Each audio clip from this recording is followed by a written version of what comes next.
పిత పుత్ర పవిత్రాత్మ నామమున ఆమేన్. ఈరోజు మే 4వ తారీఖు. యోహాను సువార్త 21వ అధ్యాయము 1వ వచనము నుండి 19వ వచనం వరకు. పిమ్మట యేసు తిబేరియా సరస్సు తీరమున శిష్యులకు మరలా దర్శనమిచ్చెను. ఆయన దర్శనమిచ్చిన విధమేదనగా, సీమోను పేతురు, దీదీము అనబడు తోమా, గలిలయలోని కానా నివాసియగు నతనయేలు, జెబెదాయి కుమారులు మరి 2 శిష్యులు ఒక చోట ఉండిరి. సీమోను పేతురు వారితో, నేను చేపలు పట్టబోచున్నాను అని పలుకగా, వారు, మేమును నీ వెంట వచ్చెదము అనిరి. వారు బయలుదేరి పడవ ఎక్కిరి. కానీ ఆ రాత్రి అంతయు వారికి ఏమీ దొరకలేదు. ప్రాతకాలమున యేసు సరస్సు తీరమున నిలుచుండి ఉండెను. కానీ శిష్యులు ఆయనను గుర్తింపలేకపోయిరి. యేసు వారిని, బిడ్డలారా, మీ యొద్ద తినుటకు ఏమైనా ఉన్నదా అని అడుగగా, లేదు అని వారు బదులు పలికిరి. అప్పుడు ఆయన వారితో, పడవకు కుడివైపున వల వేయుడు, చేపలు దొరుకును అని చెప్పెను. వారు అట్లే వల వేసిరి. చేపలు ఎక్కువగా పడుటచే వారు వలను లాగలేకపోయిరి. అప్పుడు యేసు ప్రేమించిన శిష్యుడు పేతురుతో, ఆయన ప్రభువు సుమి అనెను. ఆయన ప్రభువు అని వినినంతనే వస్త్రహీనుడై ఉన్న సీమోను పై వస్త్రమును చుట్టుకొని సముద్రంలో దూకెను. తక్కిన శిష్యులు చేపలతో నిండి ఉన్న వలను లాగుచు పడవ ఒడ్డుకు వచ్చిరి. వారు తీరమునకెంతో దూరమున లేరు, 200 మూరల దూరమున మాత్రమే ఉండిరి. వారు ఒడ్డుకు వచ్చినప్పుడు అచ్చట బొగ్గుల మంటను, దానిపై ఉన్న చేపలను, రొట్టెను చూచిరి. యేసు వారితో, మీరు ఇప్పుడు పట్టిన చేపలు కొన్ని తీసుకుని రండు అనెను.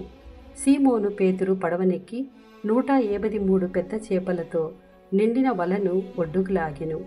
ఇన్ని చేపలు ఉన్నను ఆ వల పిగులలేదు. వచ్చి భుజింపుడు అని యేసు వారిని పిలిచెను. ఆయన ప్రభువు అని వారు ఎరుగుదురు కనుక శిష్యులో ఎవ్వడును, నీవెవడవు అని ఆయనను అడగక సాహసింపలేదు.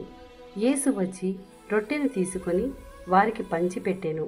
అట్లే చేపను కూడా వారికి పంచి ఇచ్చెను. మృతులలో నుండి లేపబడిన పిమ్మట యేసు శిష్యులకు దర్శనం ఇచ్చుట ఇది 3వ పర్యాయము. వారు భుజించిన పిమ్మట యేసు సీమోను పేతురుతో, యోహాను పుత్రుడవైన సీమోను, వీరందరికంటే నీవు నన్ను ఎక్కువగా ప్రేమించుచున్నావా అని అడిగెను. అందుకు పేతురు, అవును ప్రభు, నేను నిన్ను ప్రేమించుచున్నాను అని నీవు ఎరుగుదువు అని సమాధానమిచ్చెను. అప్పుడు యేసు, నీవు నా గొర్రె పిల్లలను మేపుము అని చెప్పెను. యోహాను పుత్రుడవైన సీమోను, నీవు నన్ను ప్రేమించుచున్నావా అని యేసు 2వ పర్యాయము అతనిని అడిగెను. అవును ప్రభు, నేను నిన్ను ప్రేమించుచున్నాను అని నీవు ఎరుగుదువు అని పేతురు బదులు చెప్పెను. నా గొర్రెలను కాయము అని యేసు చెప్పెను. యోహాను పుత్రుడవైన సీమోను, నీవు నన్ను ప్రేమించుచున్నావా అని 3వ పర్యాయము అడిగినందున పేతురు మనసు నొచ్చుకొని, ప్రభు, నీకు అంతయు తెలియను, నేను నిన్ను ప్రేమించుచున్నానని నీవు ఎరుగుదువు అనెను. అప్పుడు యేసు, నా గొర్రెలను మేపుము అనెను. ఆయన అతనితో, నేను నీతో నిశ్చయముగా చెప్పుచున్నాను, నీవు యువకుడుగా ఉన్నప్పుడు నడుము కట్టి నీవు వెళ్ళదలిచిన చోటుకు వెళ్ళేడి వాడవు. కానీ నీవు వృద్ధుడవైనప్పుడు నీ చేతులు చాచెదవు. అప్పుడు వేరొకడు నీకు నడికట్టు కట్టి నీవు వెళ్ళుటకు ఇష్టపడని చోటుకు తీసుకొని పోవును అని చెప్పాను.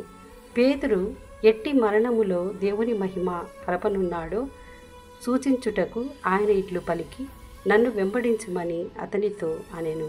ఇది ప్రభుని వాక్కు. సర్వేశ్వరునికి వందనములు.